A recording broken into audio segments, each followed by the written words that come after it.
গাছি রহমানুর রহিম টাকা আর ওই কেজি পেঁয়াজ 100 টাকা। সকালবেলা থেকে শুরু হয় সেই সম্মানিত ডাক্তার সাহেবদের মাইক, এরপর শুরু হয় সবজিওয়ালার মাইক, এরপর শুরু হয় বিভিন্ন রকম ভর্তি পরীক্ষা, ভর্তির জন্য স্কুল কলেজ মাদ্রাসা বিভিন্ন রকম মাইকিংয়ের। আর মানে অতিষ্ঠ মানুষ কি একেবারে তার কান নাক সব বন্ধ হয়ে যাওয়ার মতো। এবং এক এক সময় হয় ধর্মীয় মাইক, সে রাত্র 4টার সময় শুরু করে, এবং ওই 4টা থেকে তারা অনর্গল চালাইতে থাকে। অনেক বাচ্চা কাচ্চা, অনেক মুরব্বীমান, অনেক অসুস্থ মানুষ তারা শেষ হয়ে যাইতেছে। এবং এই যে রাত্রে বিকট আওয়াজে, গভীর রাত্রে কে বা কাহারা পটকা ফুটায়, যে শব্দ বলা যায় না যে কি কষ্টের, বিকট, আমি নিজে পর্যন্ত অসুস্থ হয়ে যাই।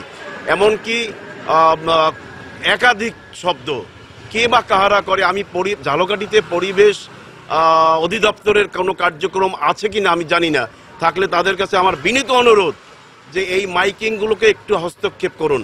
এবং এই যে মাইক চলতে আছে, ডাক্তারের মাইক, তারপর ক্যানভাসারের মাইক, রাজনৈতিক মাইক, এই শব্দে আমরা অতিষ্ঠ হয়ে যাই। পোলাপান ঘুমাইতে পারে না, বিভিন্ন সমস্যা দেখা যায়, সর্দি কাশ জ্বরে। কিন্তু এগুলো বন্ধ হওয়া উচিত। অর্থনৈতিক ব্যাপার হয়ে দাঁড়াইছে।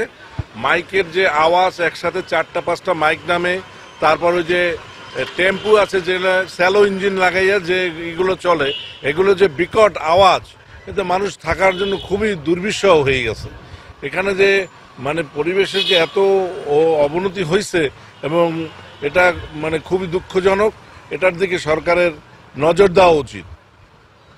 হ্যাঁ, মাইকের শব্দে তো বহুত কষ্ট হয়, মানে সকাল থেকে শুরু হয়, একের পর এক চলতেই থাকে। এতে মানে নিজেদের, আমরা তো এখন সেই ওই শরীরের না, এখন তো শরীরে তো কষ্ট হয় শব্দে শব্দে।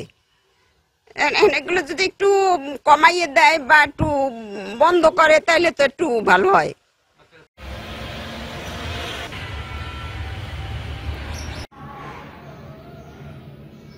শহরের বিভিন্ন জায়গায় মাইকে করে বিভিন্ন ধরনের পণ্য বিক্রির কারণে শব্দ দূষণ হচ্ছে, ডাক্তার নিয়ে বিভিন্ন বিজ্ঞাপন দিচ্ছে, এটা অতিমাত্রায় বেড়ে যাচ্ছে। পরিবেশ অধিদপ্তর বিগত 3-4 বছর ধরে বরিশাল বিভাগের প্রতিটি জেলায়, আমরা ঝালকাঠি জেলায়ও 2টো আমরা ওয়ার্কশপ করেছি শব্দ দূষণের বিষয়ে মানুষকে সচেতন করার জন্য। কিন্তু তারপরেও জনগণ এখনো শব্দ দূষণের বিষয়ে অতটা সচেতন না। শব্দ দূষণের ব্যাপারে আরো বেশি প্রচারণা, সেমিনার, ওয়ার্কশপ কিংবা তরুণ প্রজন্মকে সংশ্লিষ্ট করে আমাদের আসলে আরো কাজ করা দরকার। এই দূষণ রোধে আমরা কাজ করে যাচ্ছি। বর্তমানে আমরা গাড়ির শব্দ দূষণটা নিয়ন্ত্রণে প্রতিনিয়ত কাজ করে যাচ্ছি। আমরা প্রতি মাসে গাড়ির হর্ন বন্ধ করার জন্য আমরা মোবাইল কোড পরিচালনা করছি। তবে আমরা এখন পর্যন্ত ভ্যানে যে শব্দটা হচ্ছে তার বিরুদ্ধে আমরা কোনো কার্যক্রম গ্রহণ করিনি। আমাদের কাছে এই ব্যাপারে যদি অভিযোগ আসে প্রতিনিয়ত যে এই শব্দগুলো তৈরি হচ্ছে, আমরা ব্যবস্থা নেব। তো আমাদের মানুষের শব্দের যে হাজ রয়েছে সেটা 20 থেকে 20,000 হাজ পর্যন্ত আমরা শুনতে পাই। কিন্তু যতই হাজ বাড়তে থাকে ততই এর ডেসিবেলের মাত্রা বাড়তে থাকে। সর্বোচ্চ আমরা শুনতে পারি 100 ডেসিবেল। কিন্তু এই পরিমাণ শব্দ যেটা হয়ে থাকে তাতে আমাদের কিন্তু কানের ক্ষতি হতে পারে।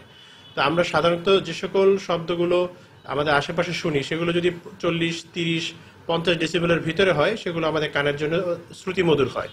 কিন্তু আমরা দেখতে পাচ্ছি যে আমাদের আশেপাশে বিভিন্ন জায়গায়, বিশেষ করে যানবাহনের হর্ন বা কলকারখানার উচ্চ শব্দ, কিংবা আমরা বিভিন্ন প্রতিষ্ঠানের জন্য যে মাইকিংগুলো হয়ে থাকে সেগুলো সবগুলোই প্রায় দেখা যায় যে 90 থেকে 80 ডেসিবেলের কাছাকাছি চলে যাচ্ছে, যা আমাদের মানসিক স্বাস্থ্যের জন্য অত্যন্ত ক্ষতিকর।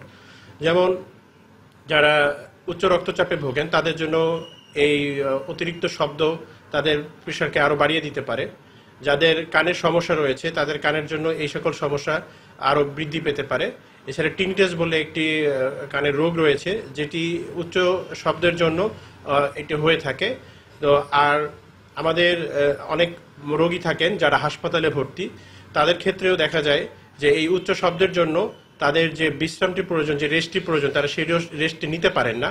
কিংবা রাতের বেলায় উচ্চ স্বরে যে সকল গান বাজনাগুলো আমাদের সমাজে হয়ে থাকে, বিশেষ করে বিয়ের অনুষ্ঠান বা বিভিন্ন উৎসবে, সেই সকল শব্দ মানুষের ঘুমের ব্যাঘাত ঘটায়। কিংবা ছাত্ররা যারা পড়াশোনা করতে চায় তাদের সেই পড়াশোনায় ব্যাঘাত ঘটে। তো আমাদের সামাজিকভাবে যেভাবে সকলকেই এ সকল শব্দ যাতে দূষণ না হয় সেভাবে সচেতন হওয়া উচিত।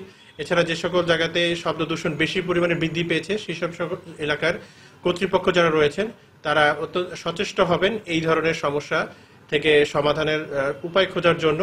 এবং আমরা আশা করব বাংলাদেশের মানুষ হিসেবে আমরা যদি সচেতন হতে পারি তাহলে শব্দের কারণে যে সকল রোগগুলো হয়ে থাকে সেগুলো থেকে আমরা মুক্তি পেতে পারবো।